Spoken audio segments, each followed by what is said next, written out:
Hola, buenas tardes a todos y a todas los que se han conectado hoy y han mostrado interés en participar en la conferencia online LADWORK, Naturaleza y Significación de la Informalidad. En primer lugar, quiero darle las gracias al doctor Julio Nefa, quien aceptó la invitación de poder participar hoy como ponente y ofrecernos esta conferencia magistral y abordar este tema que realmente es de mucha pertinencia e interés para todos los que estamos hoy conectados. Antes de empezar con el contenido en sí de lo que es el programa de la jornada de hoy, algunos aspectos técnicos. Ustedes, los participantes, están todos conectados a través del canal de YouTube del proyecto LADWORK.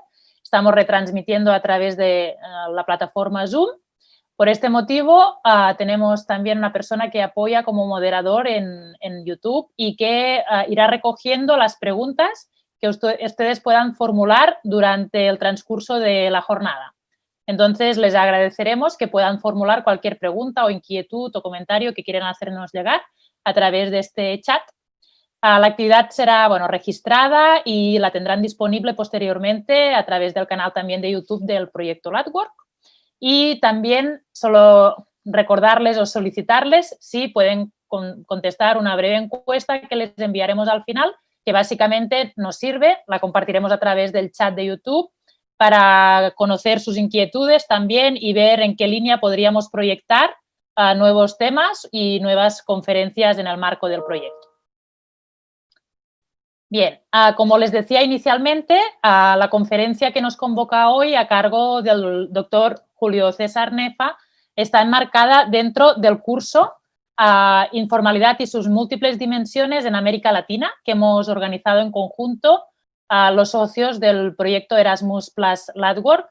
Hemos desarrollado ya este primer módulo durante el mes de julio y con esta conferencia damos cierre a este primer bloque de contenidos.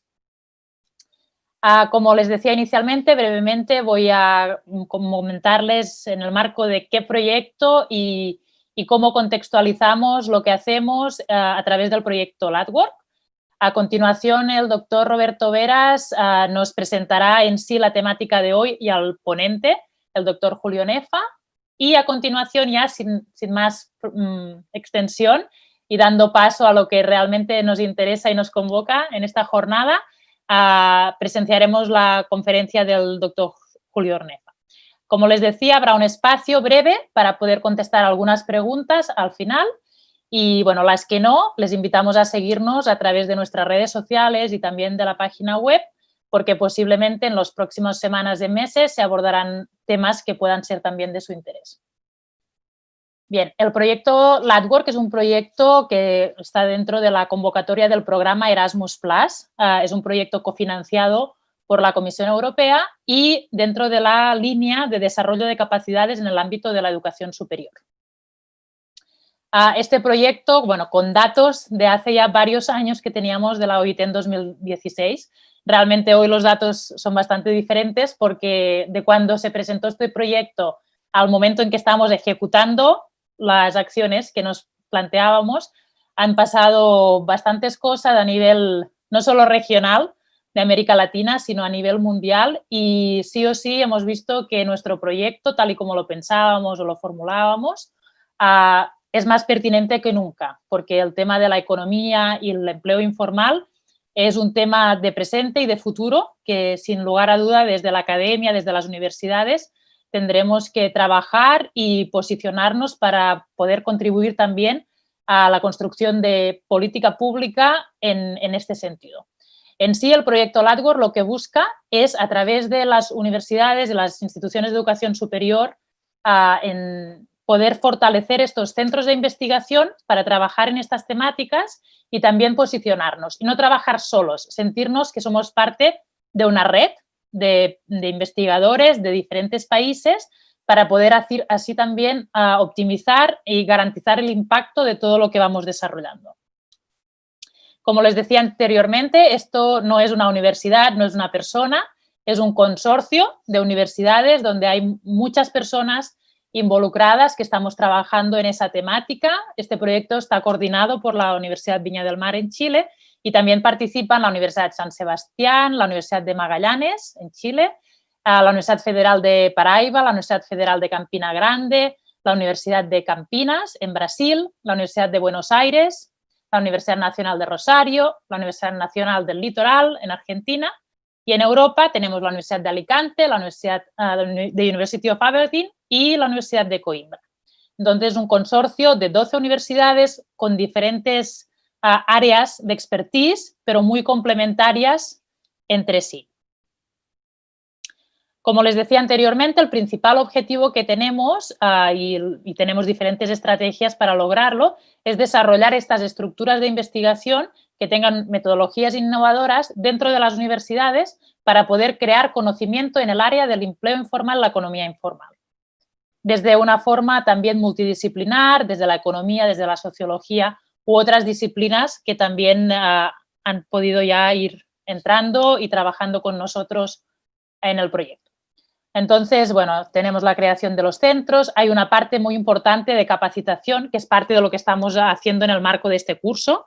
Entonces, capacitarnos tanto internamente los que somos socios, también para especializarnos en algunas líneas, pero también que esto sea algo abierto y que creo que la contingencia actual de este año nos lo ha permitido de una forma mucho más acelerada.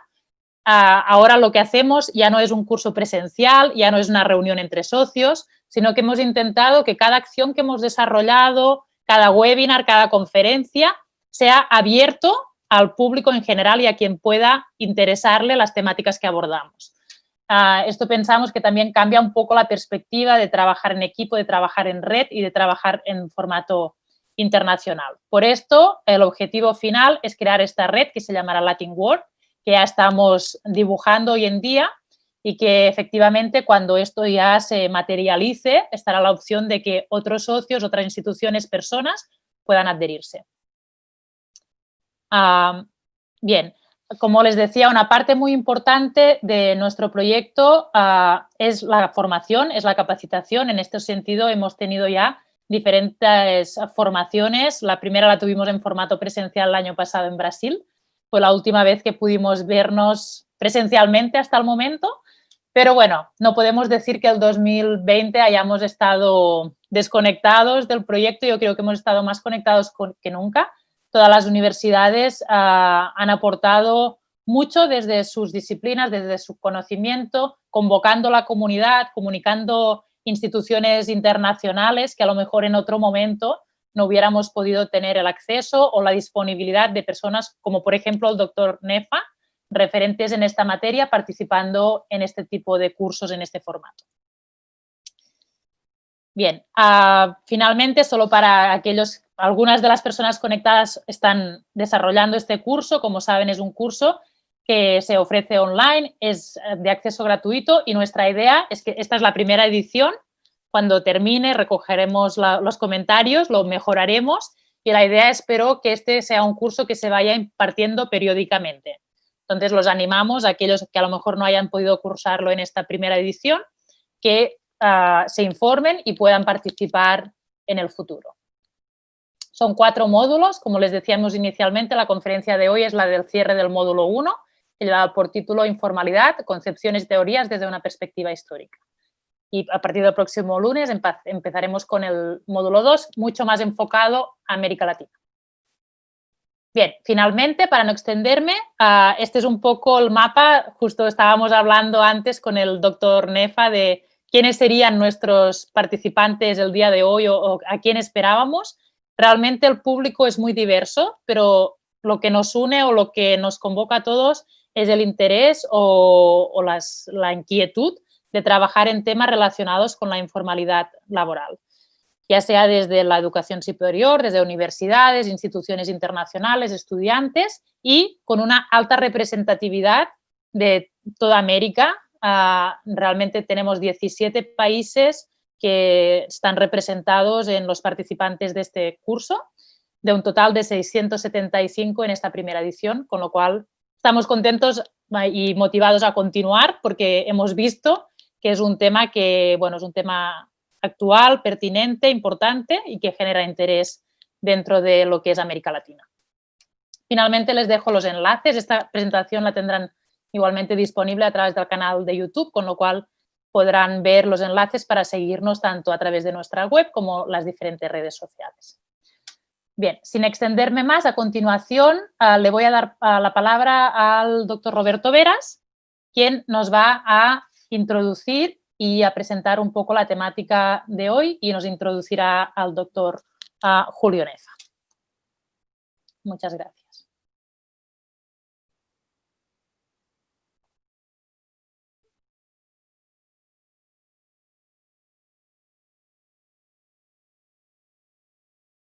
Roberto, cuando quieras. No te escuchamos.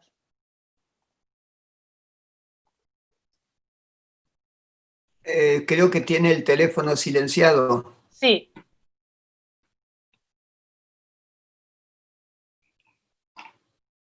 ¿Roberto?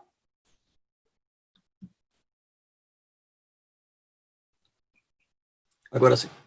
Ahora sí. Perfecto. Buenas tardes, bem-vindos todas e todos. Intentarei falar em portunhol, com a esperança de que assim podamos ser entendidos em as duas línguas, não? Os dois, em português e espanhol. Como a professora explicou, a professora Meritxell, muito bem, esta é uma atividade do primeiro módulo do curso virtual Informalidade e suas múltiplas dimensões na América Latina. Este módulo, titulado Informalidade, Concepções e Teorias em Perspectiva Histórica, tem o objetivo de proporcionar uma vista panorâmica de los enfoques conceituais que se han estabelecido historicamente sobre o tema da informalidade. Este curso foi coordenado por el professor Dari Krain, da Universidade de Campinas, e por mim, Roberto Veras, da Universidade Federal de Paraíba, ambas as universidades ubicadas em Brasil. O módulo foi estruturado em 4 classes, cada um de los quais se realizou durante uma semana. A primeira classe, intitulada La categoria sector informal de la OIT como referência inicial, opiniões controvertidas. Classe 2, de la categoria sector informal a la categoria economia informal, novas opiniões em disputa. Classe 3, economia informal em la OIT. Classe 4, novos enfoques de la informalidade. Le informamos que todo o contenido está disponível na plataforma Moodle para aqueles inscritos no curso. Bueno, para concluir este módulo e assim consolidar esta visão panorâmica sobre o tema da informalidade em termos históricos e conceitual, vamos atender esta conferência magistral com o professor Julio César Nefa, a quem estamos muito agradecidos por sua aceitação. O tema da conferência é a informalidade, natureza e sua transformação. O professor Julio Nefa é licenciado em Economia Política pela Universidade de Buenos Aires, diplomado na Escola Nacional de Administração de França, diplomado do terceiro ciclo do Instituto de Estudos de Desenvolvimento Econômico e Social da Universidade de Paris, ONU, doutor em Ciências Sociais del Trabajo, especialidade Economia, da Universidade de Paris, ONU. Entre suas atividades profissionais, é investigador superior do Conselho Nacional de Investigações Científicas e Técnicas, CONICET, de Argentina, professor em las faculdades de Ciências Econômicas das Universidades Nacionais de La Plata, Lomas de Zamora, Nordeste, Moreno, e em la Faculdade de Ciências Sociais de la Universidade de Buenos Aires.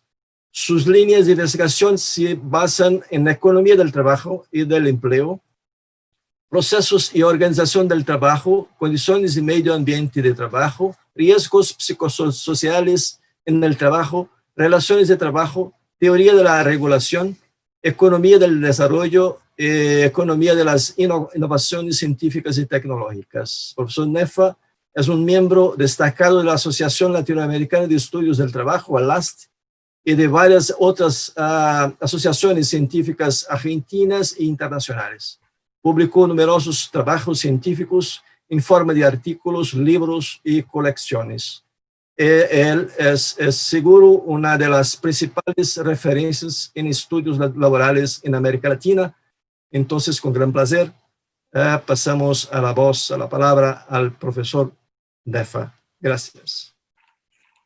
Bueno, muy buenas tardes a todos y a todas, y agradezco muy particularmente a Merixel, a Roberto y a José Dari por esta invitación para trabajar sobre un tema que yo había trabajado hace unos años y que la pandemia de alguna manera vuelve a poner sobre el tapete, porque todo hace prever que durante este año y el que viene el sector informal va a ser una de las pocas posibilidades donde las personas podrán desempeñarse y trabajar. No creo que sea propiamente un empleo, pero van a poder de alguna manera trabajar. Entonces, yo voy a tratar de dar una visión de conjunto, y ahora viendo la presentación que hizo Roberto, digamos, los temas que yo voy a tratar probablemente ya los hayan visto o los van a ver, de modo que sería un complemento. No creo decirle nada de una manera original.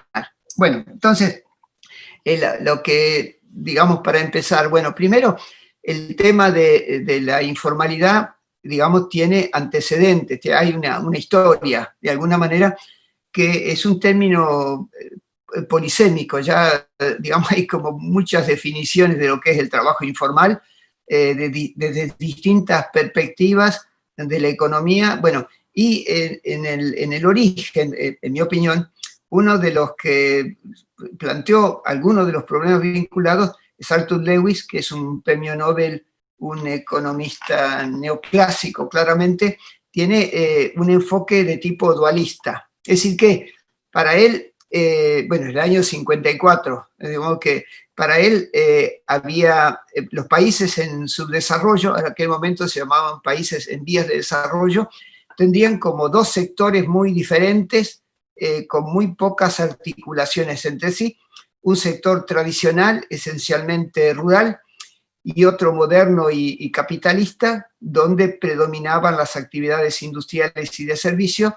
En este último la productividad era elevada y básicamente las empresas obtenían tasas de ganancia, había trabajadores asalariados que obtenían recursos con su trabajo y por lo tanto consumían.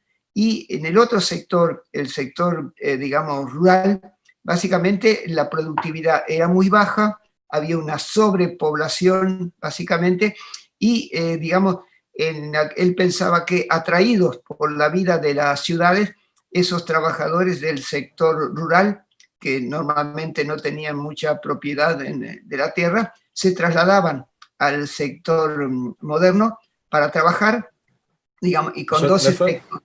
Como había poco... ¿Hola?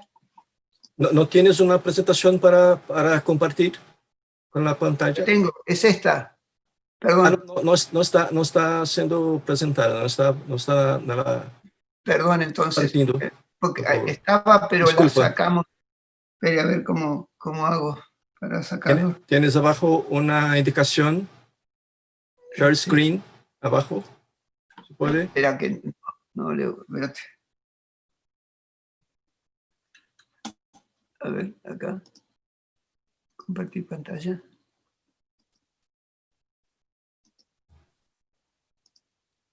Sí, ahora sí. Muy bien. Bueno, y digamos, tal vez pueda ampliarlo. Ahí está. Bueno, entonces, gracias. Digamos, perdón, gracias. Bueno, entonces, lo que pensaban ellos es que en el sector rural gente iba a ir para el sector moderno, el sector urbano, y entonces, digamos, con la teoría neoclásica pensaban que si había menos trabajadores iba a aumentar la productividad ahí y iba a mejorar la situación, y que los que iban a la ciudad iban a encontrar rápidamente un empleo, iban a progresar y finalmente se iban a incorporar como empleados en el sector privado o en el sector público.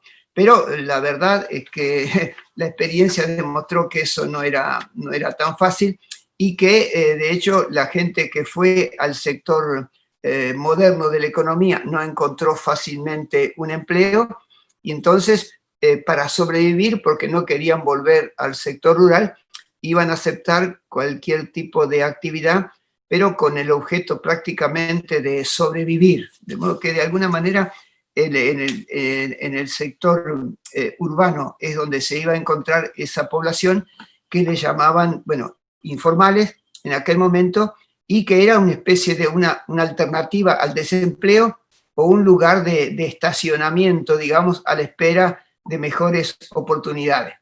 Bueno, la práctica demostró que esa teoría quedó prácticamente, ya ni siquiera se la menciona. Bueno, hubo también estudios importantes sobre la marginalidad, tanto básicamente en Chile, digamos, hubo todo un grupo de investigadores vinculados a una orden religiosa que en una revista que se llamaba, no me acuerdo bien cómo se llamaba la revista, sacó durante varios años toda una serie de artículos sobre el tema de la marginalidad, pero pensando que eran personas, bueno, como su nombre dice, que estaban al margen un poco de la vida, que sobrevivían y que básicamente tenían una causa estructural, y era básicamente los Quijano y Cardoso, Quijano, que es un peruano, y Fernando Henrique Cardoso, que es un brasileño, ambos destacados, teorizaron sobre la marginalidad social y pensaban que tenía una causa estructural, es decir, que básicamente era una consecuencia de que el mercado de trabajo no podía incorporar a todos los miembros de la población económicamente activa.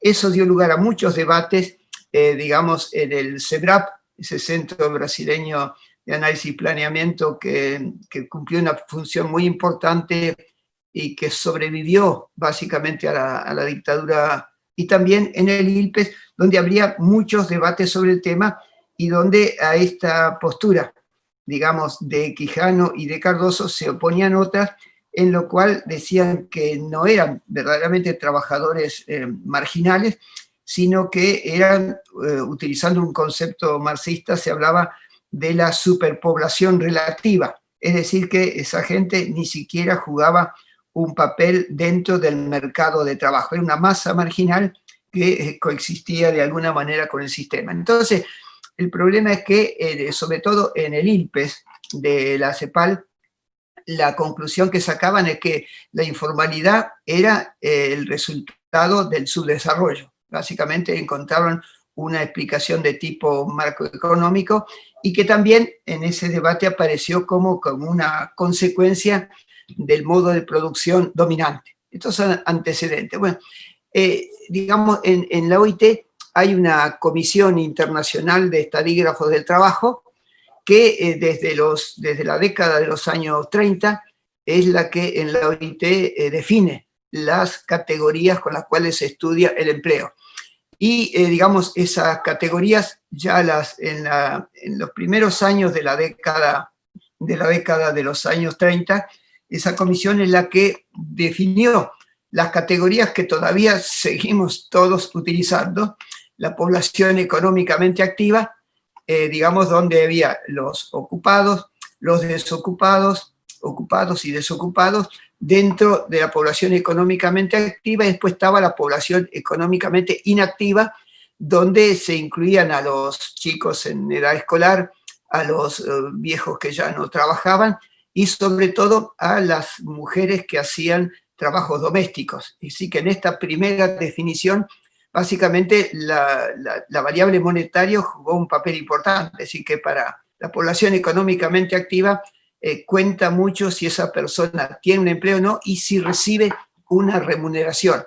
Y como en el caso de las mujeres que hacían tareas domésticas y no tenían una actividad profesional fuera de casa, no percibían por eso una remuneración, se las incluyó en la población económicamente inactiva, a pesar de que hacen jornadas de trabajo que son más largas tal vez que la de los esposos que están trabajando afuera. Bueno, entonces esas incoherencias propias de estas definiciones. Bueno, entonces esa comisión elaboró esas categorías con la cual seguimos trabajando todavía, empleo, desempleo, pero la OIT en aquel momento era compuesta solamente por los países industrializados, de modo que ahí había un mercado de trabajo, había empleo, desempleo, subempleo, y básicamente con esa, la OIT pensó que esas categorías se podían aplicar al mundo entero. Y digamos, cuando ya se veía venir que iba a haber la crisis de los años 70, básicamente la OIT creó en Ottawa, en una conferencia mundial del año 68, un programa que le llamaba el Programa Mundial del Empleo, cuyo primer director fue un latinoamericano, el doctor Méndez, que había sido ministro de Trabajo de Colombia. Y digamos, la primera actividad, obviamente, de ese programa fue una misión en Colombia, donde el resultado fue un informe que surge de ahí la inspiración que tenía este profesor Méndez, que había estudiado en Cambridge, y el título de ese informe era El pleno empleo, un programa para Colombia. De modo que se nota ahí los rasgos keynesianos que tenía ese informe. Bueno, y después, básicamente, en el año 19, en esa fecha se crea ese programa, y una de las actividades que marcó toda la historia de la OIT para esta problemática fue una misión de la OIT en Kenia en el año 1971, que estaba compuesta por economistas, pero había también antropólogos. Bueno, Kenia es una ex colonia británica, un pequeño país muy simpático de alguna manera, y donde llegó esta misión compuesta por casi una decena de economistas, de antropólogos, sociólogos, y sacaron de su baúl de herramientas, sacaron actividad, empleo, desempleo, todo eso, bueno, y trataron de caracterizar la situación en Kenia. Bueno, se dieron cuenta de que básicamente esas categorías no servían para ese país, porque asalariados había muy pocos, los que trabajaban en el sector público, y que había una gran cantidad de personas que no caían en las categorías de ocupados, desocupados, subempleados. Entonces, básicamente el informe ese, en su origen, empezó a hablar de que era una economía no estructurada, es decir, para ellos la economía estructurada sería una economía de un país capitalista industrializado. Bueno, obviamente ahí no. Entonces, básicamente lo que hicieron fue un informe donde da una visión diferente del problema, propia para los países subdesarrollados. Y la OIT, de alguna manera, tomó conciencia de eso y creó 3 programas internacionales para estudiar y para formular políticas en materia de empleo destinadas al sector informal. Uno de ellos fue en Chile, es el PREALC, que existió durante mucho tiempo.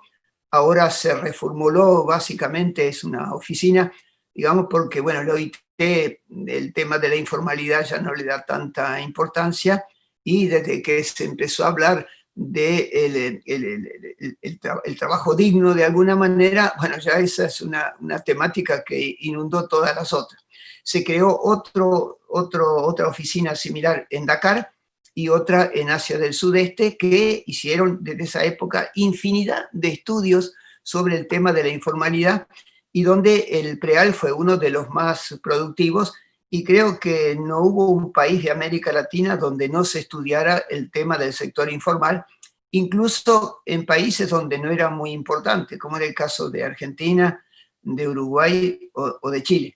Bueno, entonces, el informe de Kenia, el informe de la OIT en Kenia, en lugar de hablar de empleo, desempleo, subempleo, población económicamente activa, bueno, propuso 4 categorías, es decir, los trabajadores cuenta propia, por otra parte, los trabajadores familiares no remunerados, que eran las personas que ayudaban a alguien de la familia que tenía un pequeño comercio o vendía cosas ambulantes.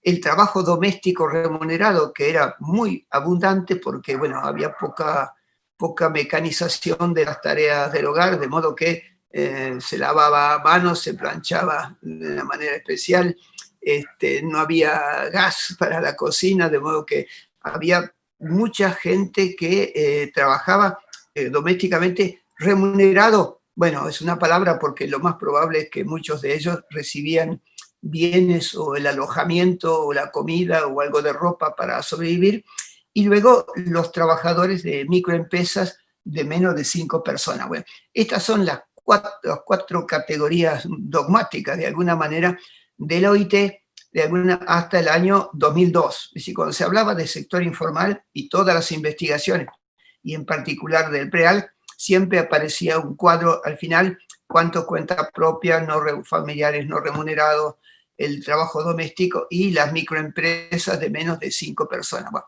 el problema es que utilizando esas 4 categorías se descubrió que en América Latina, y básicamente con la excepción tal vez de Argentina, de Uruguay y en parte Chile, en el resto de América Latina la inmensa mayoría de lo que nosotros desde otra perspectiva llamamos la población económicamente activa podían categorizarse como sector informal. De modo que fue, desde ese punto de vista, un descubrimiento estadístico que dio lugar a muchas investigaciones y trataban de caracterizarse. Entonces, ¿qué era el trabajo informal? Bueno, lo clásico que decían porque también esto tuvo tanto éxito, esta categorización, que el Banco Mundial se apropió de esa categorización y muchos estudios del Banco Mundial se refirieron al sector informal. Entonces decían que era de fácil entrada, que, bueno, ¿qué es lo que hacían? Bueno, no eran actividades industriales, eran bienes de consumo un poco para la reproducción de la fuerza de trabajo, era fácil entrar, no hay barreras de ingreso, digamos, la mayoría decían que eran trabajadores sin formación ni calificaciones profesionales, pensaban que era un verdadero sector de la economía. Digamos, eso era interesante, que se hizo toda una teoría diciendo que el sector informal era un sector que tenía autonomía, digamos, pero que predominaba la baja productividad y por lo tanto bajos ingresos, donde los que formaban parte eran varones adultos y la mayor parte de las actividades no eran bajo techo, de alguna manera muchas actividades al aire libre, muchos trabajadores nómades que se comportaban, según ellos, como microempresarios y que pensaban que la lógica del modo de producción capitalista predominaba entre los trabajadores informales y que, digamos, no eran empleados públicos y que por lo general, cuando se instalaban o al aire libre o en una plaza o lo que fuera, había una disputa entre ellos por el espacio y el Estado trataba de regular eso y a veces los expulsaba de ese lugar. Y lo que decían también es que, digamos, la forma en que esa gente vivía, esa marginalidad, era algo como una especie de almácigo de delincuentes, digamos, que finalmente, como iban a conseguir pocos recursos, iban a robar de alguna manera para sobrevivir. Y la otra cosa que decían es que era una forma de empleo que existe en todo el mundo, ya habían mundializado esta teoría, y que era algo irreversible, si no había forma de volver atrás. Entonces, el problema es que eso dio lugar a muchos debates, que seguramente ustedes los habrán visto en las otras clases. Bueno, entonces, uno de ellos que es poco conocido, pero me parece a mí que es interesante, es el de un profesor, bueno, que yo soy muy amigo de él, Jacques Freycinet, que decía que, digamos, primero que no era un sector, y que estudiar la economía con el enfoque del sector informal urbano, digamos, no tomaban en cuenta el hecho central que era la heterogeneidad. Es decir, que en la economía y sobre todo en los países en vías de desarrollo, hay muchos sectores, no hay uno, ni hay dos, hay un sector. Entonces hablaban de que por una parte había empresas capitalistas, por otra parte estaba el Estado, la pequeña producción mercantil y las unidades económicas de autosubsistencia. Bueno, y lo que decía es que en estos países en vía de desarrollo, estas formas no eran puras y que se mezclaban y que se asociaban. Y entonces había grandes plantaciones tradicionales, las grandes plantaciones, por ejemplo, de frutas que existen en el resto de América Latina, que era una mezcla de empresas capitalistas, pero donde dentro de esa gran plantación había unidades económicas de autosubsistencia.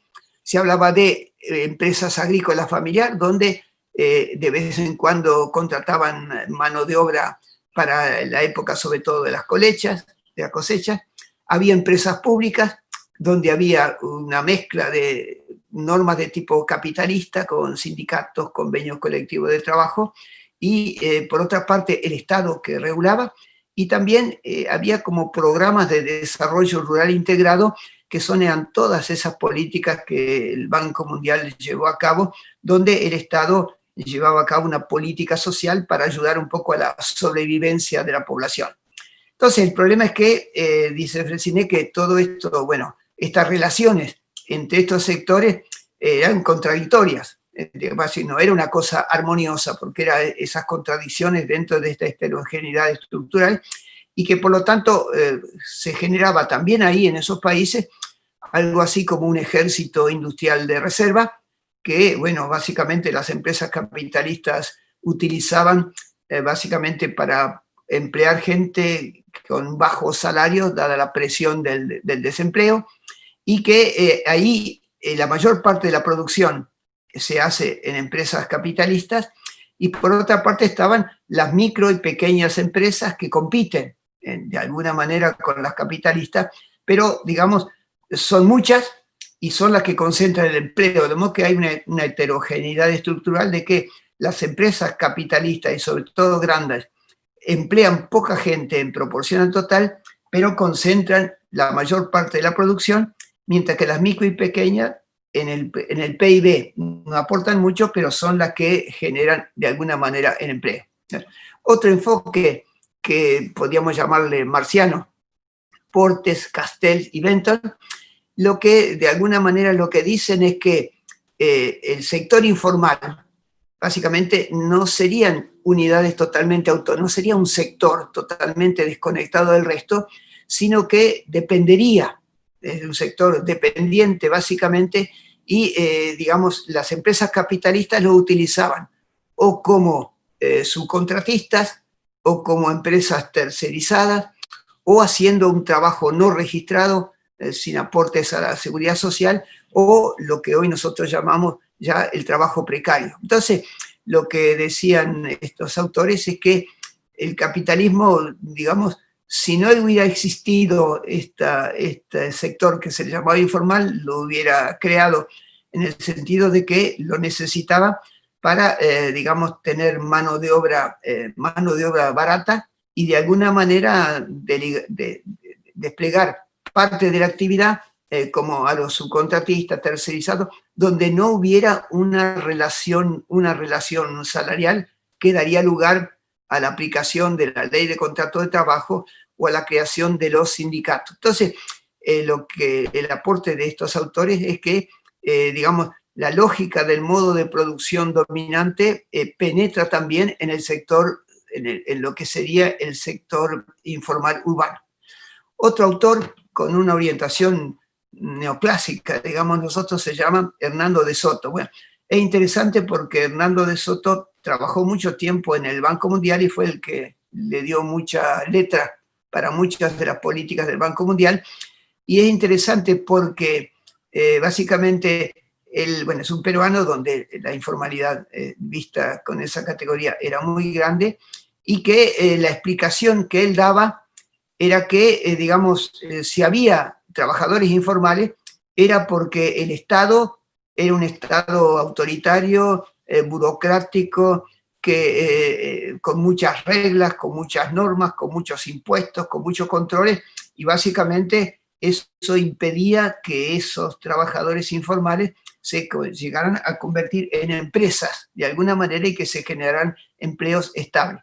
Como que la receta que daba Hernando de Soto era no regular, dejar que sobrevivan los mejor dotados, básicamente sería esa la explicación, y que el Estado tendría que abrirse de esa cosa, no poner excesivos controles, porque eso frenaba la creación de empleo. Bueno, de alguna manera, algunos neoclásicos en la actualidad también están adoptando esta actitud, diciendo que el Estado no tiene que poner tantos impuestos, tantos controles, porque eso frena el empleo. Básicamente, bueno, obviamente eso perturba la lógica de acumulación. es interesante que el título del libro de Hernando de Soto, seguramente los colegas que están ahí lo conocen, se llamaba El otro sendero, y es porque en esa época había en Perú un movimiento guerrillero poderoso que se llamaba el Sendero Luminoso, y entonces lo que decía que para que no hubiera terrorismo en Perú o cosas por el estilo, este otro sendero, que es el título de su libro, sería dejar que se desarrollaran el trabajo informal en toda la ciudad de Perú, porque eso iba a permitir generar empleo y en lugar de ir a la guerrilla, a la sierra, se iban a quedar trabajando. Bueno, entonces, también un autor francés que falleció, que se llamaba Bruno Lottier, escribió mucho sobre el tema, criticando un poco la teoría, sobre todo porque cuestiona esas características que la gente del PREALC y del Banco Mundial afirmaba sobre las empresas, sobre el sector informal. Bueno, primero decía que había barreras, que no es fácil, había barreras financieras, es decir, que el capital para comprar máquinas, capital de trabajo, digamos, no siempre esos trabajadores tenían. Básicamente tienen un prestamista del barrio o una persona que se dedica a la compra y venta de drogas, que es la que le puede prestar plata. Había también barreras no financieras, es decir, una persona que está ubicada en un lugar, en una esquina, y vende jugo de naranja o chipá, como dicen en Perú, digo también en Paraguay, vende chipá. Bueno, si otra persona se quiere instalar en ese mismo lugar, terminan los sopapos. Básicamente, porque hay barreras, no cualquiera se puede instalar en cualquier lugar en ese sector. Es decir, un tipo que vende diarios en una esquina, bueno, es fácil que otro se le ponga a vender diarios en la misma esquina, eso termina mal, ¿no? Entonces, la lógica, digamos, de producción no es la lógica capitalista de los informales, no buscan maximizar ingresos, buscan maximizar ingresos y no, su cálculo económico no es la tasa de ganancia. Básicamente lo que buscan es sobrevivir, no tiene una lógica capitalista. Y básicamente la acumulación es muy débil porque, bueno, no hay extracción de plusvalor, porque no tienen trabajadores asalariados.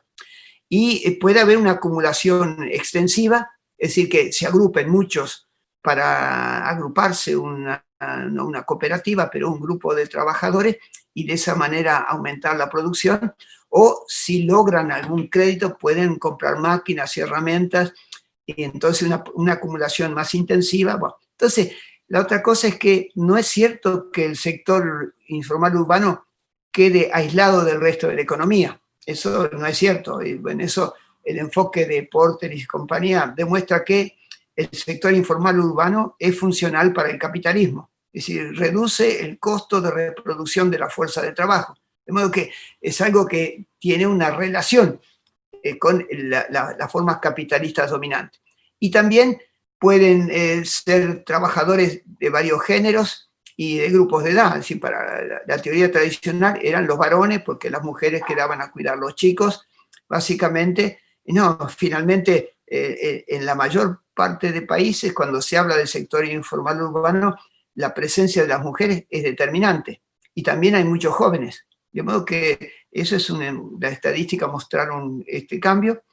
El papel del Estado, bueno, digamos, eso es importante porque el Estado puede proteger el sector informal porque ahí se genera empleo. Es decir, que si persiguen a todos los trabajadores informales, esa gente quedaría totalmente desocupada y, bueno, para sobrevivir podían hacer algunas actividades que no serían convenientes para el resto de la sociedad. Entonces, otros decían que la informalidad era como una especie de almácigo de delincuentes. Bueno, básicamente no es así, digamos, no es que los trabajadores informales son delincuentes o pueden llegar a serlo. Bueno, entonces, la otra cosa es que en los países en vías de desarrollo es cierto que la informalidad es elevada, vista con esa categoría, pero se plantea el problema de qué hacer con el sector informal, convertirlo en un sector formal, de alguna manera. Habría que criminalizarlo y mandar las policías y los guardias para desalojar donde están estos vendiendo sus productos, o habría que tratar de fomentarlo porque es una de las raras maneras de que la gente tenga un empleo y de esa manera obtenga algún ingreso. Bueno, entonces, el problema es que, digamos, surgen nuevas concepciones de la informalidad. Entonces, hubo cambios importantes, bueno, los economistas que están en la sala saben de esto. Básicamente hubo un cambio muy fuerte en la historia del capitalismo en el siglo XX y fue el final del modo de desarrollo keynesiano-fordista desde el fin de la Segunda Guerra Mundial hasta mediados de los 70. Bueno, durante ese tiempo, 30 años, digamos, no hubo mucho desempleo, no había inflación, creció la producción, creció la tasa de ganancia, crecieron los salarios directos, los salarios indirectos. Es el momento en que se constituye un sistema casi universal de seguridad social, pero entra en crisis básicamente porque se puso en cuestión el crecimiento de la productividad, porque hubo un rechazo a los procesos de trabajo que se habían utilizado masivamente durante esos 30 años y habían generado disfuncionamientos y resistencia por parte de los trabajadores. Bueno, esa crisis, básicamente, con las tantas crisis del capitalismo, el Estado sale en defensa del capitalismo.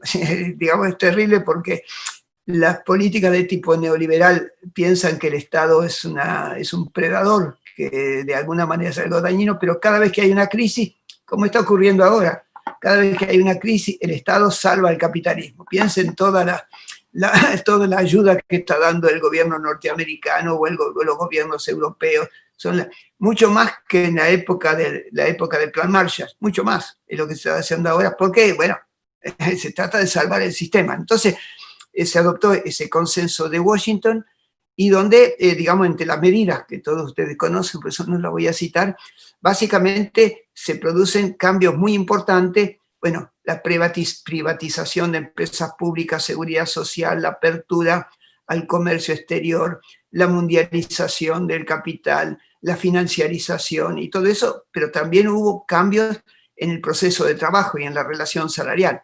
Y lo que está ocurriendo es que, bueno, el impulso fue la OCDE, el famoso Departamento de Empleo de la OCDE, es la que, digamos, en los años 80 legaliza el concepto de flexibilización como una forma de que se generara empleo y de reducir los salarios reales, digamos, pero eso obviamente tuvo como consecuencia que aumentó desde esa época la desigualdad, bueno, a nivel dentro del país y entre países, y bueno, los estudios de Piketty muestran todo eso. Es decir, es impresionante cómo aparece una nueva tendencia en materia de distribución del ingreso a partir de mediados de los años 70 como consecuencia precisamente de este cambio del modo de desarrollo. Es decir, que en esa época surge el modo de desarrollo que nosotros llamamos neoliberal. Esa es la fecha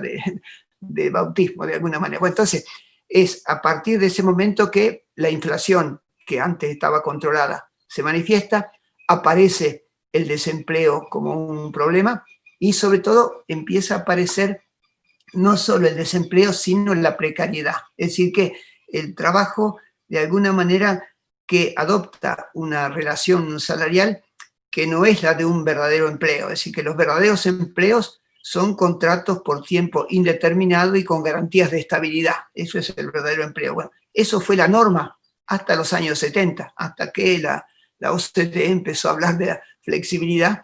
Y bueno, desde esa época, el porcentaje sobre el total de la población económicamente activa que tiene estos empleos por tiempo indeterminado se estancó o bajó y crecen todas las otras formas de relación salarial por tiempo determinado y las formas, digamos, de salir de la legislación del trabajo y regular el trabajo con la legislación del derecho civil o del derecho comercial. Entonces aparecen los monotributistas, los autónomos y todas las formas de trabajo donde no hay trabajo asalariado. Bueno, era un poco el objetivo final del consenso de Washington era reducir el porcentaje de trabajo asalariado, porque eso da derechos, la legislación del trabajo es válida, eso permite la constitución de sindicatos, y si hay sindicatos hay reivindicaciones, y eso cuestiona la tasa de ganancia. De modo que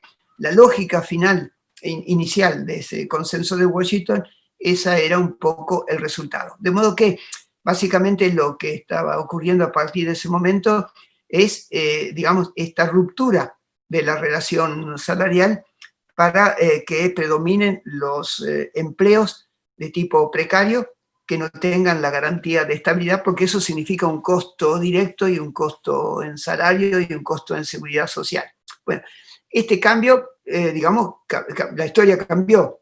Básicamente desde los años 70 la historia cambió.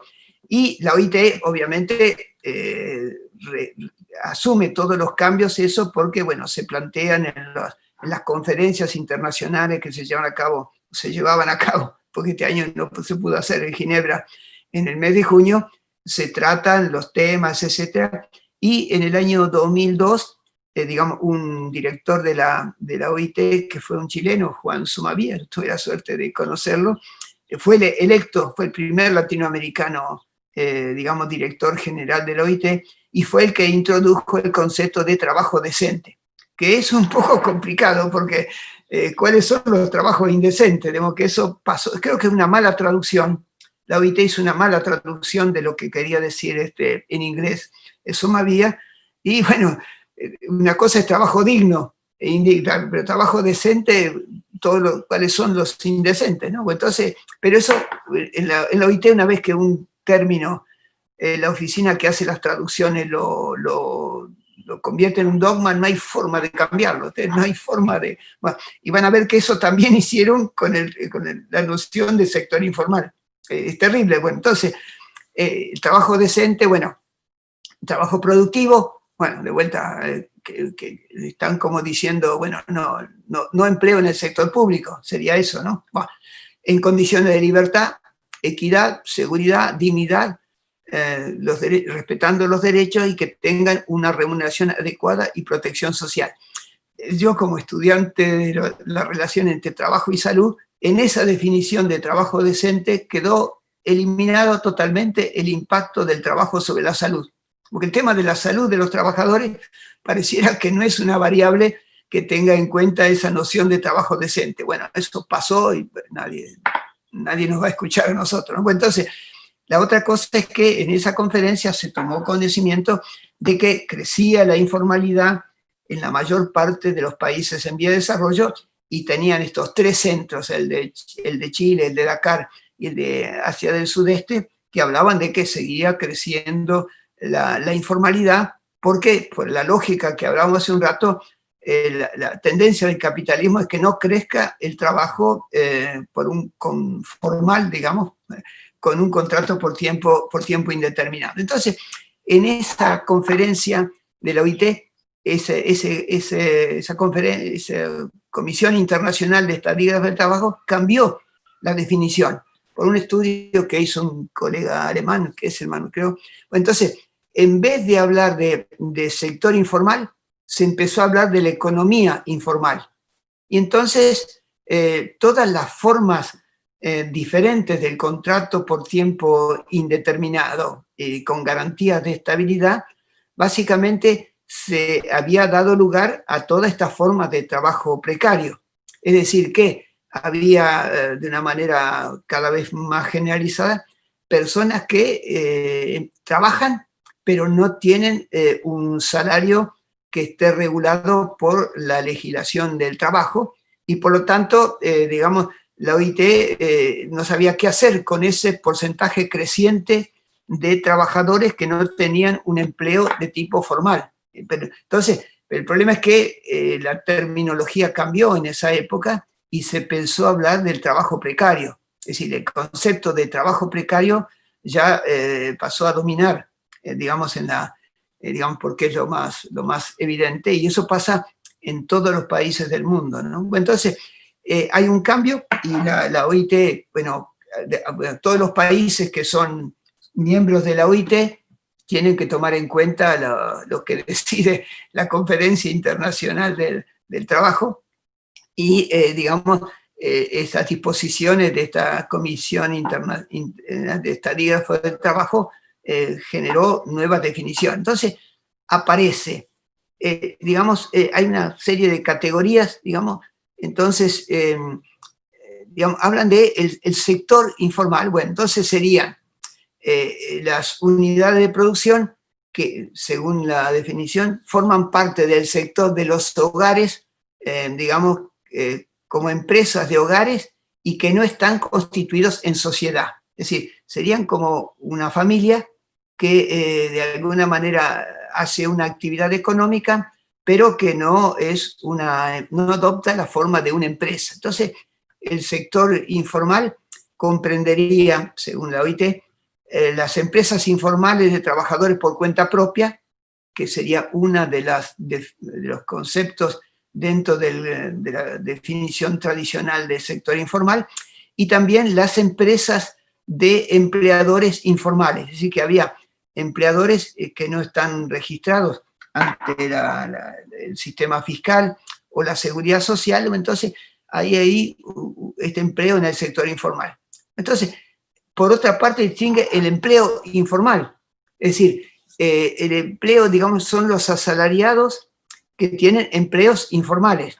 Entonces, de vuelta, recuperan las definiciones del informe de Kenia, los trabajadores por cuenta propia, dueños de sus propias empresas del sector informal, por cuenta propia, los que tienen empresas en el sector informal, incluyen ahí a los empleadores, los trabajadores familiares auxiliares serían trabajadores familiares no remunerados, los miembros de cooperativas de productores informales, que son formas que adoptan de alguna manera los trabajadores de los sectores que antes se llamaban informales y forman cooperativas, digamos, para sobrevivir, los trabajadores cuenta propia que producen, digamos, sería como esa empresa agrícola familiar, es decir, que producen bienes para su uso final y el resto, de alguna manera, lo comercializan en el mercado. Entonces, ya hay, digamos, articulan trabajadores informales, pero que al mismo tiempo tienen una relación directa con el mercado para venderle lo que sobra de alguna manera y lo que no necesitan para su consumo. Y luego estarían los asalariados con empleos informales en empresas del sector formal. Es decir, que hay empresas capitalistas grandes, formales, pero ahí dentro hay trabajadores informales. Es decir, hay trabajadores cuenta propia que no son asalariados, son subcontratistas, trabajadores tercerizados de alguna manera, donde lo que hacen no es cobrar un salario por su trabajo, sino vender de alguna manera un servicio.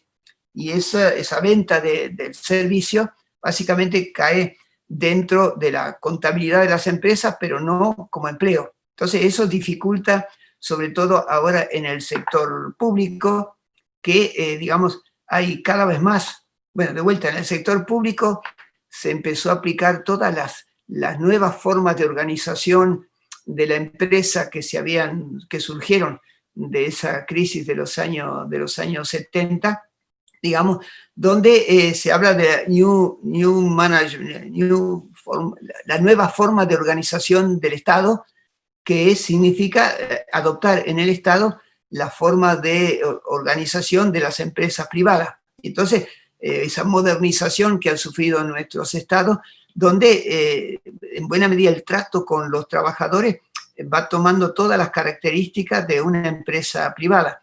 Y también el Estado que trata de reducir el déficit, está la presión del Fondo Monetario Internacional, mismo que los estados que por ahí necesitan fuerza de trabajo ya no pueden considerarlos como empleados y los contratan.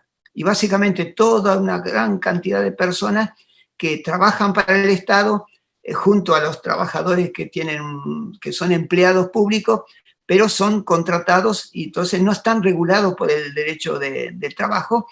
Y entonces lo que ocurre es que cuando se contabiliza el empleo en el sector público, es totalmente inadecuado, porque muchos que están en el sector público no tienen un salario como empleados, sino que tienen un contrato, y en la contabilidad del Estado aparecen en la compra de servicios y no como ocupados. De modo que ahí hay una forma de complicar eso. Bueno, entonces, Víctor Togman, que fue uno de los directores del PREAL, que duró mucho tiempo, bueno, que es una persona que está ahí desde los años 70, básicamente, que está ahí, dice que esta nueva definición del OIT implica que al universo acotado por la concepción anterior del sector informal, es decir, las 4 categorías esas, habría que sumar los asalariados que no cuentan con protección social, independientemente están empresas grandes, pequeñas o chiquitas, para entonces obtener el concepto de economía informal. Es decir que, en resumen, este nuevo enfoque de la OIT a las 4 categorías clásicas que surgieron del informe de Kenia le agregan a todas estas formas no salariales, de empleo no salarial, que están, digamos, en empresas pequeñas, grandes y pequeñas, todo lo que sería el trabajo de tipo precario y esa gente que está contratada de alguna manera por el derecho civil o el derecho comercial y jurídicamente no se los considera asalariados. Entonces, digamos, para concluir de alguna manera, entonces, esta nueva terminología agrega un nivel más de imprecisión, dice una investigadora, ¿no? Porque ya era bastante heterogéneo ese mundo del sector informal, y encima de todo le agregan el grupo de asalariados sin protección. Entonces, digamos, suman 2 cosas que no son, es una suma de productos que son heterogéneos. Es decir, que están estas 4 categorías y por otra parte asalariados, digamos, que no tienen la protección social, es decir, los trabajadores de tipo precario. Entonces, eso puso en cuestión, digamos, la conceptualización del sector informal como sector de la economía. Bueno, ya difícilmente uno pueda afirmar que es un sector, el sector informal, primero porque hay trabajadores informales en todos los sectores de la economía. El concepto de sector ya quedó fuera de, digamos, no, es un concepto tradicional que se usa, pero básicamente no es un sector, porque, digamos, es muy heterogéneo y hay, si consideramos esas 4 categorías, hay informales en todos los sectores.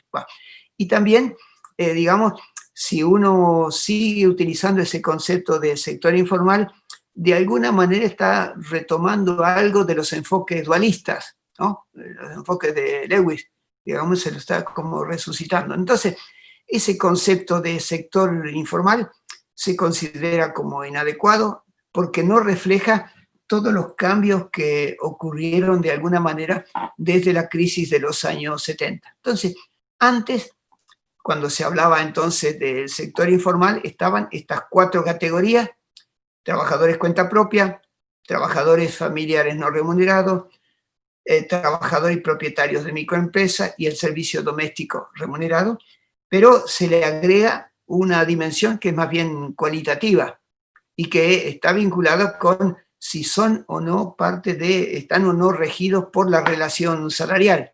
Es decir, que ahí se incluyen ahora, en la nueva concepción de la OIT, a todos los trabajadores sin protección social, incluso los que están no registrados, trabajos en negro, lo que fuera, pero se puede dar el caso de que una empresa transnacional poderosa tenga, y cada vez más, trabajadores que no son realmente regidos por la ley de contrato de trabajo y no hay una relación salarial, sino que están contratados de alguna manera con la legislación comercial o la legislación del derecho civil, y hay muchos trabajadores no registrados y hay muchos trabajadores precarios. Es decir, que se mezclaron en esta nueva definición 2 cosas que son bastante heterogéneas. Entonces, bueno, si se utiliza la nueva definición de la economía informal y el empleo informal, bueno, básicamente la absoluta mayoría de la población económicamente activa latinoamericana sería informal. Es decir, que, digamos, Argentina, que, bueno, era un país era el país más desarrollado, ahora es un país subdesarrollado como todos los otros, ¿no? Bueno, Argentina, digamos, sumando los desempleados, los subempleados, trabajadores cuenta propia, los no registrados, lo que fuera, es más de 2/3 de la población económicamente activa. De modo que, digamos, utilizando esta categoría, digamos, cuando salen los cálculos, digamos, los gobiernos están en una situación bastante incómoda, porque la situación aparece como que es peor que lo que había antes, porque ahora a los informales de antes tienen que agregarle todos los precarios y contratados. Bueno, entonces, digamos, también hay personas que están ni en blanco ni en negro, en gris. Es decir, que hay muchos trabajadores que le pagan un salario en blanco, pero las horas extras no lo declaran para no hacer aportes a la seguridad social. O que las horas extras no se las pagan así, o hay personas que tienen 2 empleos, en uno están en blanco y en el otro están en negro, de modo que eso es cada vez, como estrategia de sobrevivencia, eso es cada vez más frecuente. Bueno, en el caso de Argentina, digamos, hay mucha gente que tiene 2 y 3 empleos, básicamente, porque con uno no alcanzan. Entonces tienen 2, trabajan de manera parcial, pero siempre en negro para no pagar impuestos, ¿no? Bueno, entonces, dentro de las actividades informales estarían empleos, trabajo, gente que hace una tarea de tipo artesanal por cuenta propia y que pueden llegar a convertirse en pequeñas empresas estables en el sector formal.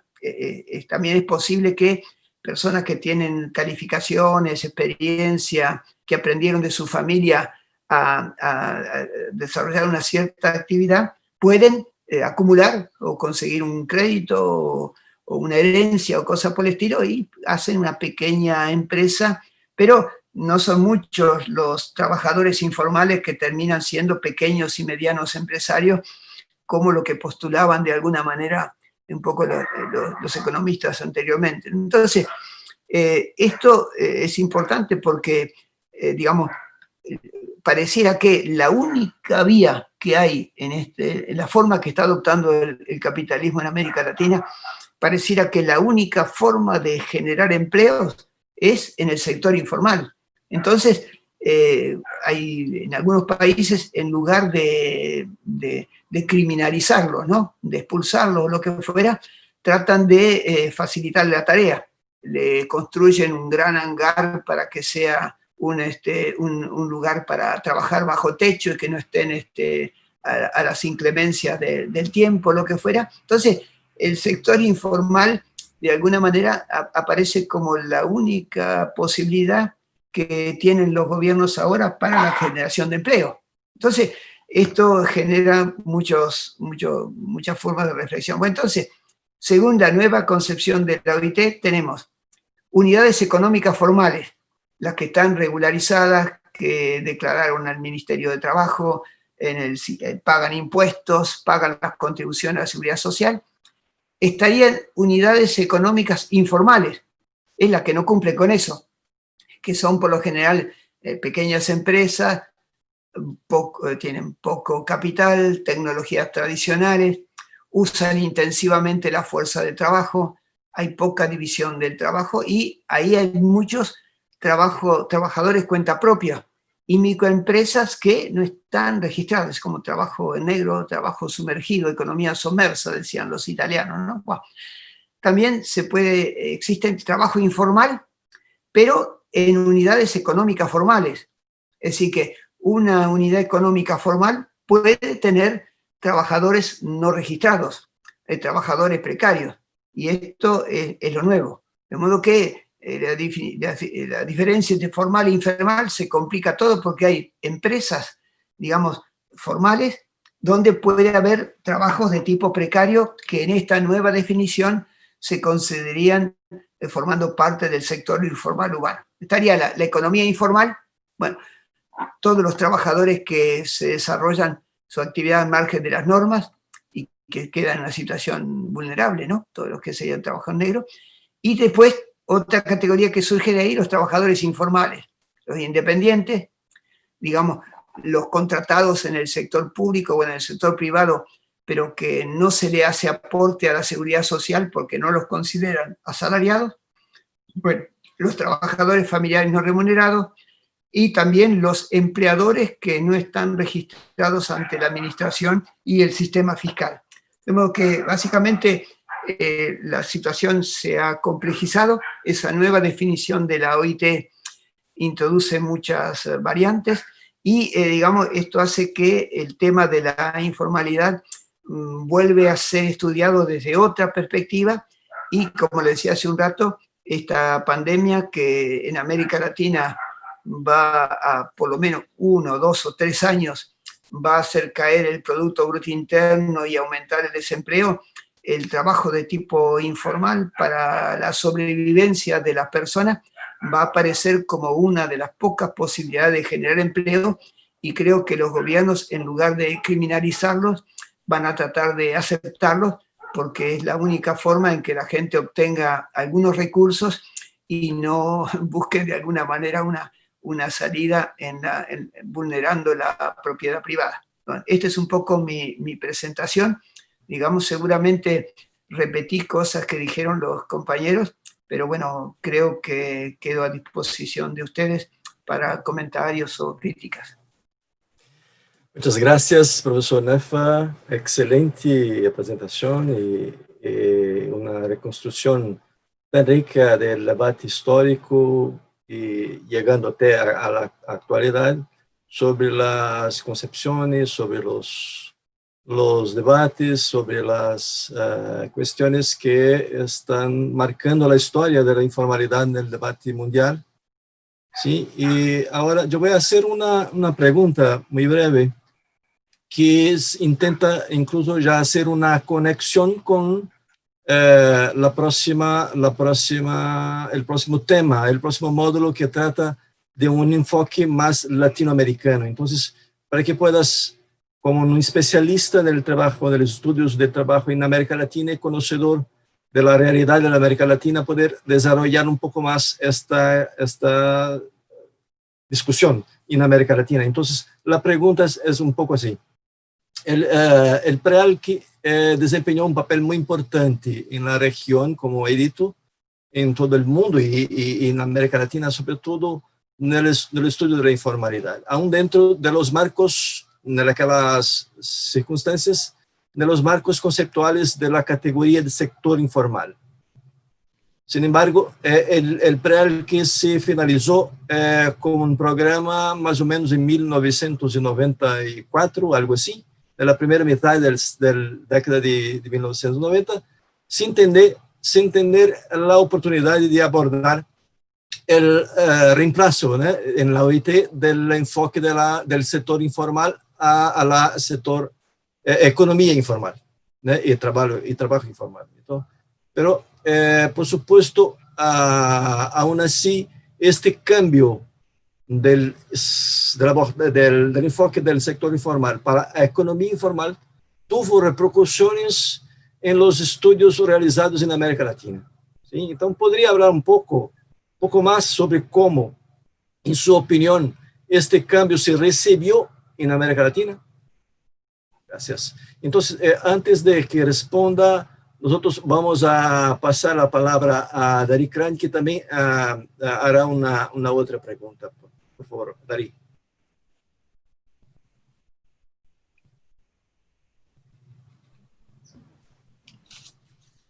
Darí. Isso, estás me ouvindo?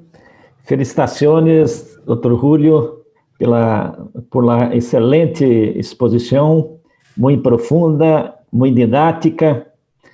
Eu vou colocar uma pergunta que me gostaria que comentarem. É possível dizer que hoje há uma tendência de aumento da informalidade se sobrepondo à formalidade na América Latina e em nossos países?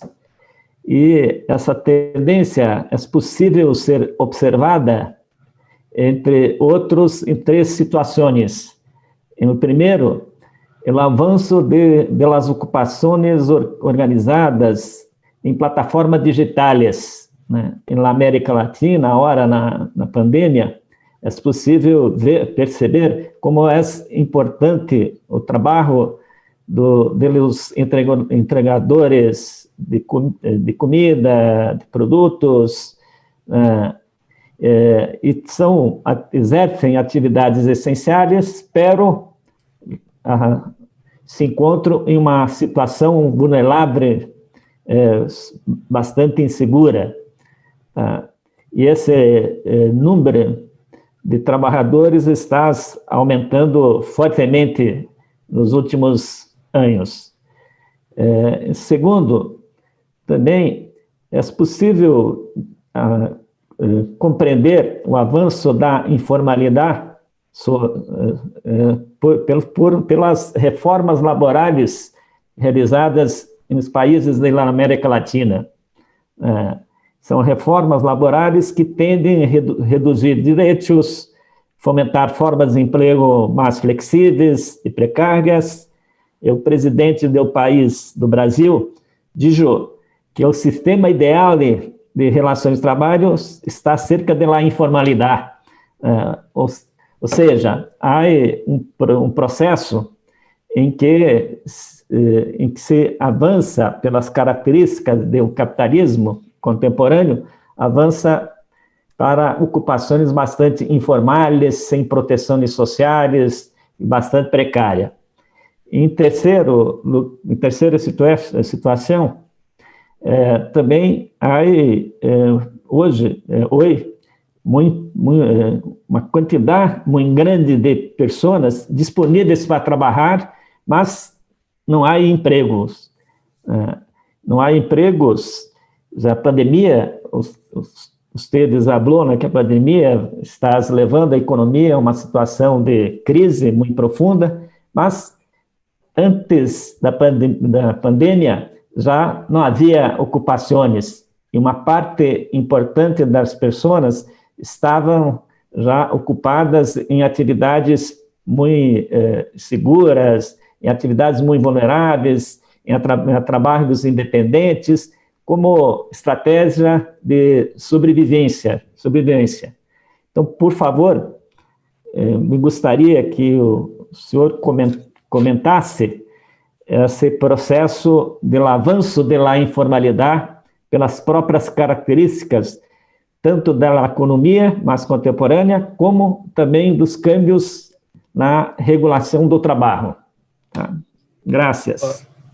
Gracias, Dari. Julio, por favor. Nosotros tenemos más algunas preguntas que vamos a hacer, porque no podemos hacer una segunda vuelta, ¿ok? Entonces vamos a hacer y haces una conclusión, una respuesta con conclusiones. ¿Está bien? ¿Está bien así? Bueno, entonces, con estas dos preguntas tenemos para otro seminario. Sí, yo pienso que sí. Respondes como puedes.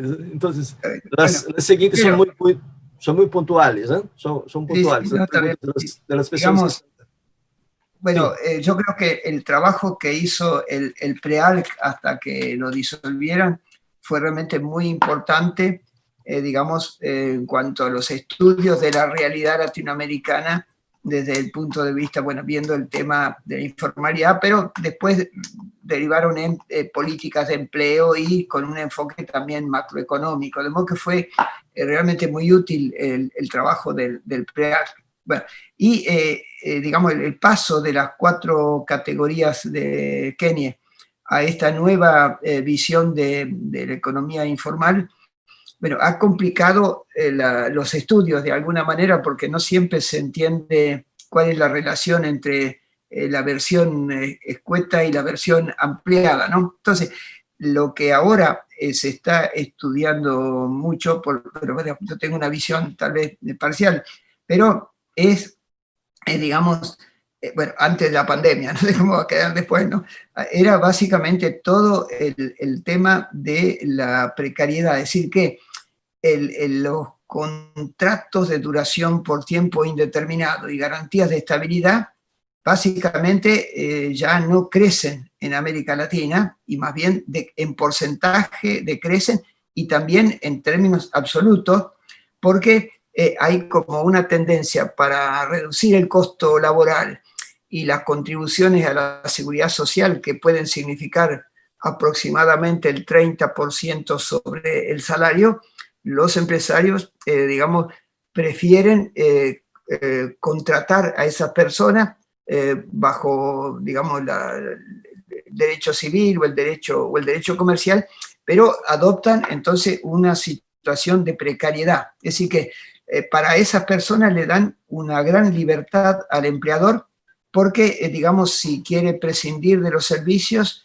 no tiene que darle ni preaviso, ni indemnización por despido, no tienen sindicatos, de modo que ahora buena parte de los estudios se están haciendo cómo estas formas se han ido generalizando, y para colmo, lo que es más complicado es que eso es legal ahora, es decir, que se legalizó. Es decir, el cambio entre la época anterior y ahora es que estas formas de trabajo precario son legales, y eso es un cambio sustancial,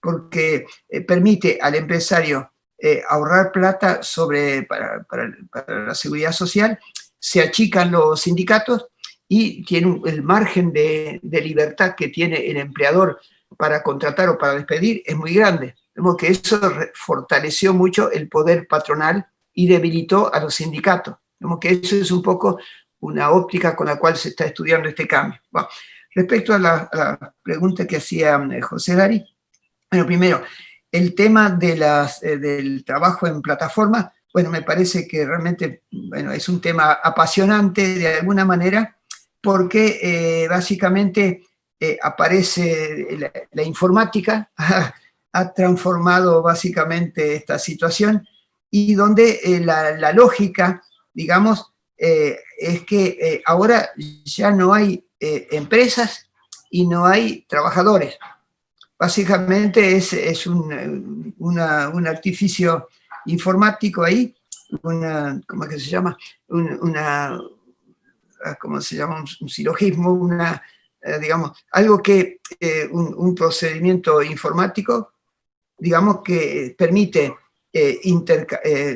eliminar la intermediación de la empresa, y básicamente ese dispositivo informático conecta al consumidor con la empresa, y de alguna manera el sistema, la empresa, digamos, dueña de la plataforma, lo que hace es proveer el software, y básicamente hay una relación entre la empresa y el trabajador que hace el reparto, y que va a llevar eso al consumidor, pero de entrada nomás se dice que no hay un empleo asalariado, porque es una cosa libre, el trabajador puede dejar en cualquier momento de cumplir esa función, la empresa también, de modo que pareciera que no son trabajadores, y por lo tanto hay una discusión muy grande si la legislación del trabajo los tiene que incluir como trabajadores o no. Bueno, hay un debate, y las empresas básicamente insisten en que no es un trabajo, no tienen obligación, digamos, el tiempo de la soberanía de la jornada, es decir, que el trabajador es libre de trabajar o no, y por lo tanto pareciera que no hay una relación salarial, como que es el argumento de los juristas, digamos, de la parte patronal. Pero, digamos, bueno, no creo que eso va a ser masivo, no va a ser una cosa masiva, pero genera, digamos, en el mercado de trabajo una situación particular, porque de vuelta son totalmente precarios, no tienen la seguridad de cuánto van a ganar cada vez, tienen un tiempo de trabajo que está determinado por la oferta y por la demanda, digamos, canalizada a través de ese sistema informático, y, digamos, pasan mucho tiempo trabajando, pero no cobran todo el tiempo, porque solamente el sistema es un sistema de remuneración según el rendimiento, y por lo tanto cobran en función de los viajes y las entregas. Pero bueno, van rápido, van en bicicleta en Argentina, vuelven de alguna manera, y ahí tienen que esperar hasta que le den otro envío, otro reparto, y esa hora que pasan ahí, digamos, los patrones dicen que es una hora en que está descansando, pero no está cobrando. Es decir, el trabajador cobra solamente cuando hace una entrega y todo el tiempo que hace esperando es un trabajo, de modo que pasan muchas horas, pero no son muchas horas efectivas de trabajo, hay muchas horas de espera. Entonces eso es, digamos, es una cosa importante porque ganan tal vez más que un clásico trabajador informal, pero es totalmente incierto y no hay 2 días iguales.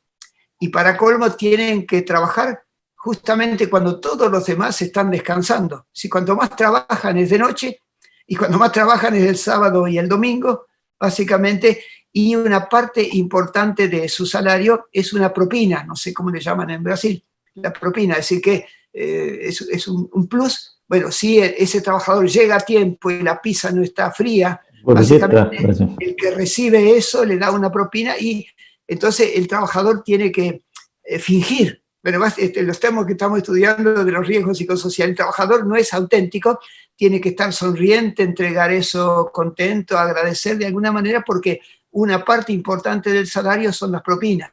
Entonces, es una situación particular. Bueno, entonces en Argentina se está discutiendo eso para ver si quedan cubiertos por la ley de contrato de trabajo, pero las empresas dicen que, primero, que no son empresas, son, digamos, nos dicen que ellos no son empresas, es un sistema informático, ¿no? Y son todas empresas transnacionales. Las empresas que manejan eso son todas empresas transnacionales, pero no se consideran empresas, porque ellos lo que dicen es que tienen un software. Entonces, no son empresas y tampoco tienen asalariado, porque es una nube que han creado ahí desde el punto de vista jurídico que complica todo, ¿no? Bueno, eso. Segundo, el tema el tema de los derechos, de alguna manera, y los cambios. Bueno, las reformas laborales empezaron ya, como les dije hace un rato, a mediados de los años 70, se generalizaron, la OIT, la OCDE impulsó todo eso, y básicamente, digamos, la lógica es, primero atacaron la estabilidad, es decir, que se promueven los contratos. Segundo, se trata de que el costo del despido sea lo más barato posible, es decir, que no se tenga que dar un preaviso y no se tenga que dar una indemnización. Bueno, el modelo es tal vez Estados Unidos, donde no hay indemnización por despido. De modo que, bueno, después está el seguro de desempleo, pero eso lo paga el Estado. Si el patrón puede despedir, total, el Estado le va a dar durante varios meses el seguro de desempleo. De modo que eso es un cambio muy fuerte. Digamos, la tendencia para mí es que las empresas capitalistas van a tratar de reducir todo lo que puedan los contratos por tiempo indeterminado y con garantías de estabilidad. Esa es la lógica del capitalismo ahora. Y digamos, la reforma laboral formula eso y justifica. Bueno, y la otra cosa es que la OIT, espero que no me escuche nadie en la OIT, pero básicamente el problema es que el mundo cambió. Es decir, que a partir del año 74 en adelante hay cada vez menos gobiernos socialdemócratas o gobiernos socialcristianos.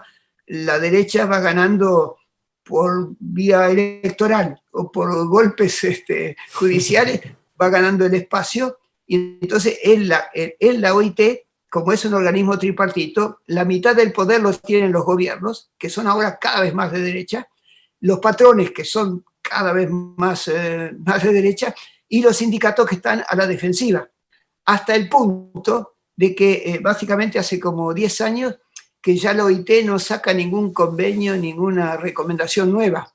Y incluso se discute el derecho de huelga. ¿Por qué? Porque cuando salió el convenio 87, creo que sí, hay 2 o 3, digamos, sobre la libertad sindical, en aquel momento había pleno empleo. Había pleno empleo. Y, digamos, nadie iba a discutir en aquel momento el derecho de huelga. Pero ahora que los gobiernos de la OIT son de derecha, la mayoría, y los patrones son más fuertes, se discute si hay un derecho de huelga. En este momento es el debate en la OIT. Entonces ustedes se dan cuenta, es la única organización donde había una cosa más bien progresista, y ahora está, digamos, la derecha es la mayoría. Bueno, el otro tema es, el tercer tema era, bueno, digamos, lo que va a pasar después de la pandemia. Bueno, primero, bueno, va a ser dramático, pero digamos, estamos todos centrando la atención en el tema de la pandemia. Lo de la crisis no se ve. Es terrible, es como una especie de pantalla que hay y nos impide ver que va a ser una crisis económica más fuerte que la de los años 30 y más fuerte que... Entonces, eso me parece que, bueno, el Producto Bruto va a caer. Hoy vieron, no sé si en los diarios, que anualizando Estados Unidos cayó 30% el PIB. Bueno, también Estados Unidos tal vez pueda hacer una en B, ¿no? De alguna manera, como se dice, pero bueno, primero, va a haber varios años de caída del producto. Bueno, va a caer, cayó la inversión, cayó el comercio mundial, de modo que cayó el precio de las commodities, de modo que los países en vía de desarrollo, digamos, van a tener una demanda más pequeña y los precios van a ser más bajos. De modo que, digamos, la situación de la balanza comercial de los distintos países va a sufrir mucho. Y, digamos, obviamente el desempleo va a crecer hasta, no sé si vieron el informe de la OIT para América Latina, el empleo va a crecer, digamos, no tal vez tanto como Estados Unidos, pero por lo menos va a crecer el doble. Bueno, ya, y los seguros de desempleo son muy débiles. Tenemos que va a crecer el desempleo, va a crecer la pobreza, ¿está claro? Y, digamos, va a quedar mucha gente sin empleo y creo que van a tratar de hacer algo para sobrevivir. Digamos, de alguna manera no es tanto el empleo, van a buscar un empleo, sino va a tratar de comer 2 veces por día. Básicamente es eso lo que van a tratar, de modo que eso va a crear un ejército industrial de reserva fenomenal, los salarios reales van a caer en todos lados. Y la otra cosa es que, como una forma de sobrevivencia, lo que está ocurriendo, y tal vez en el caso de Argentina, digamos, es que está surgiendo lo que se llama una especie de economía social y solidaria.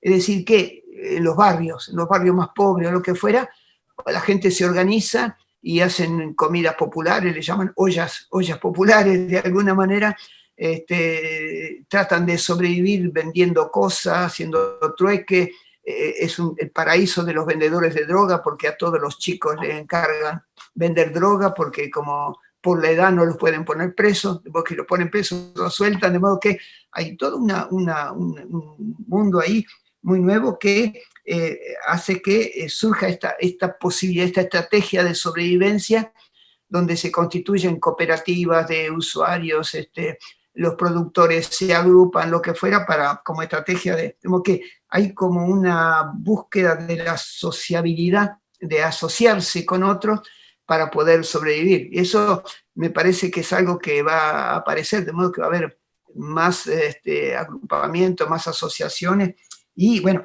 muchos de ellos van a ser trabajos que en la vieja calificación del OIT serían trabajos de tipo informales, pero es básicamente una estrategia de sobrevivencia. Es un poco lo que se me ocurre a mí a partir de las preguntas que nos hizo José Dari.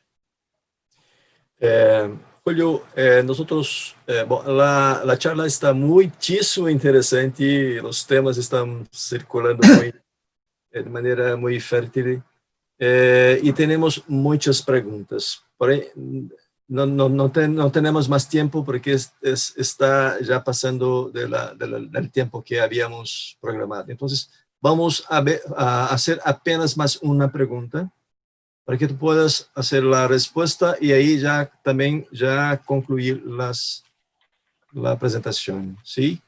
Entonces, la cuestión es sobre la sindicalización, sobre los bajos niveles de sindicalización y cómo esto se involucra, se conecta con el problema de la economía informal y sobre cómo la economía informal se desarrolla en América Latina, etcétera, y tiene sus implicaciones de los bajos niveles de sindicalización. ¿Cómo se puede tratar esto?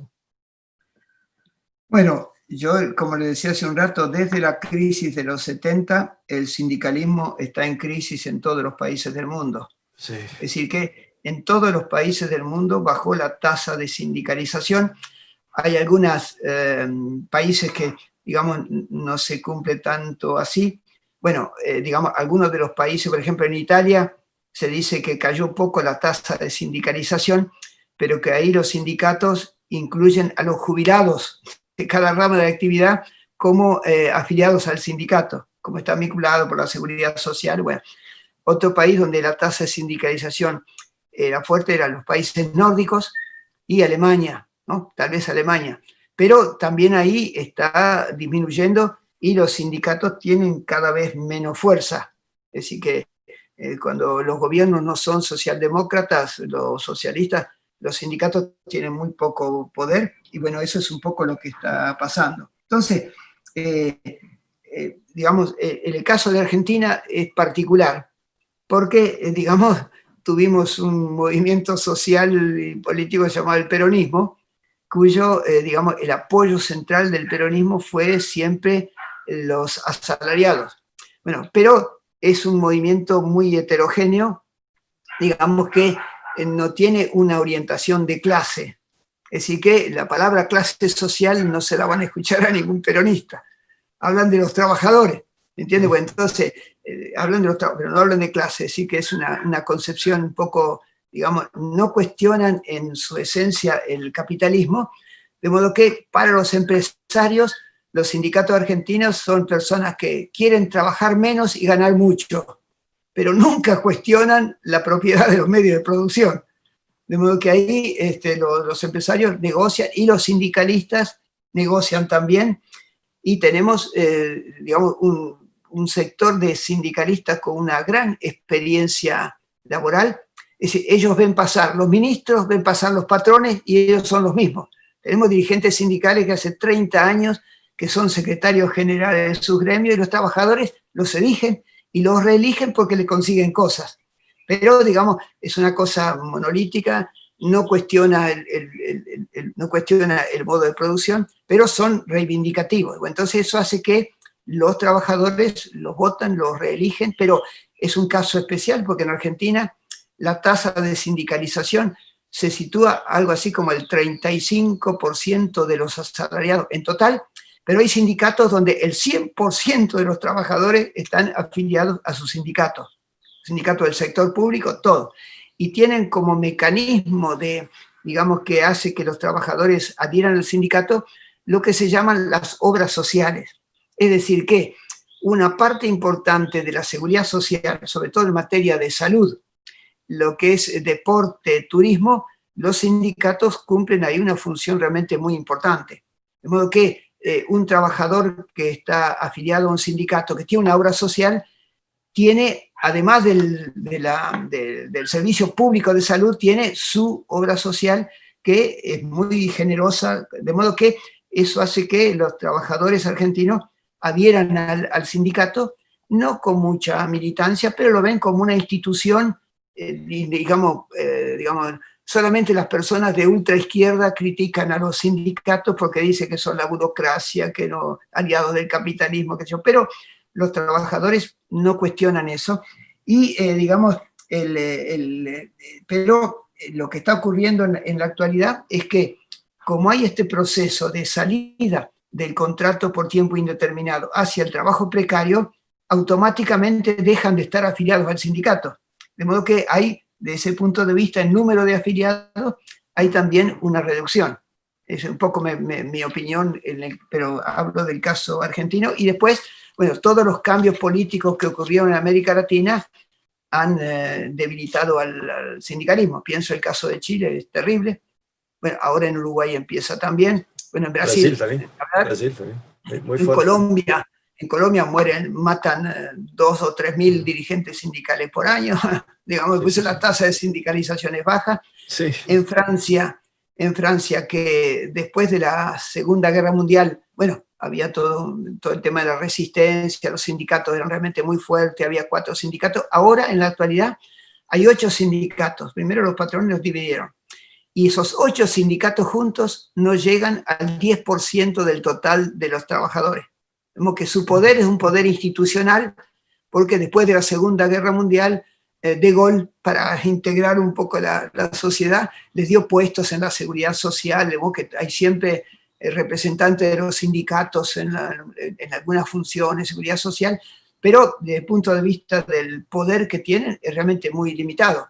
Y bueno, el gobierno de Macron es un gobierno, digamos, modernizante, pero neoliberal, y bueno, las reformas laborales las han ido haciendo de a poquito, y básicamente hay un deterioro de los derechos laborales. Bueno, una cosa solamente, y con eso termino. En Francia había, por una parte, los consejos de empresa que gestionaban las obras sociales de la empresa, el restaurante, la casa de vacaciones, qué sé yo, y por otra parte los comités mixtos de salud, seguridad e higiene del trabajo, que cumplían una función muy importante en la prevención, y bueno, cumplían. Bueno, ¿qué hizo de alguna manera el gobierno? Es que había dos organismos y que tenían autonomía, y los que se ocupaban de salud y seguridad hacían, digamos, una tarea realmente muy importante. ¿Qué hicieron? Cambiaron la legislación y diciendo, bueno, que no hay que complicar la cosa porque es muy... juntaron las dos cosas. Bueno, juntando las dos cosas, toda la reivindicación en materia de salud y seguridad quedó deteriorada frente al tema del salario, la convención colectiva, la seguridad social. De modo que eso, digamos, reduce el poder reivindicativo de los asalariados para la preservación de la salud. Bueno, esa es una reforma que va a tener también un impacto muy fuerte, ¿no? Sí, son muchos temas, ¿no? Muchas gracias una vez más.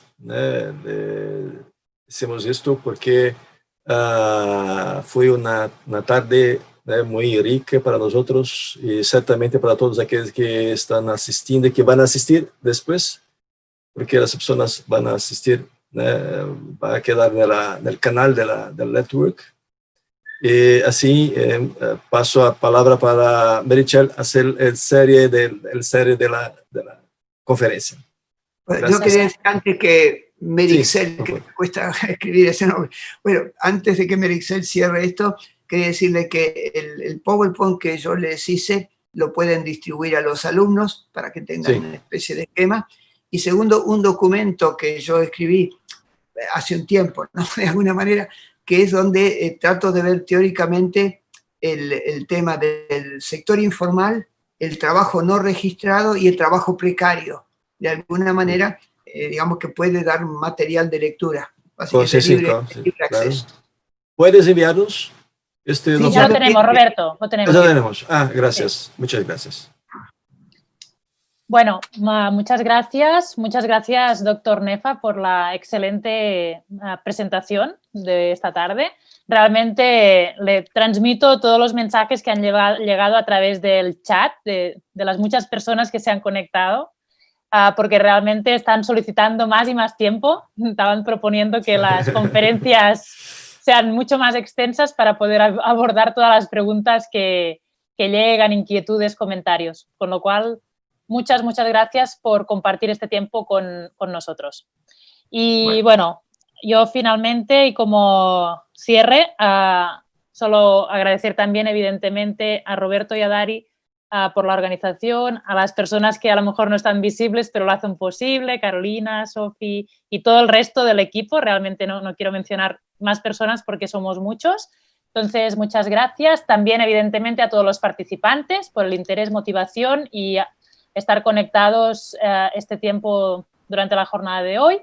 Yo los dejo, bueno, como saben, esto es parte del curso que estamos impartiendo. El próximo lunes empieza el segundo módulo y la próxima conferencia de cierre del módulo 2 la tendremos el día 28 de agosto a las 9 de la mañana en Chile, 10 Brasil y Argentina, a cargo de la doctora Laís Ábramo, con lo cual desde ya también los dejamos emplazados. El doctor Nefa nos hace que es una buena continuidad.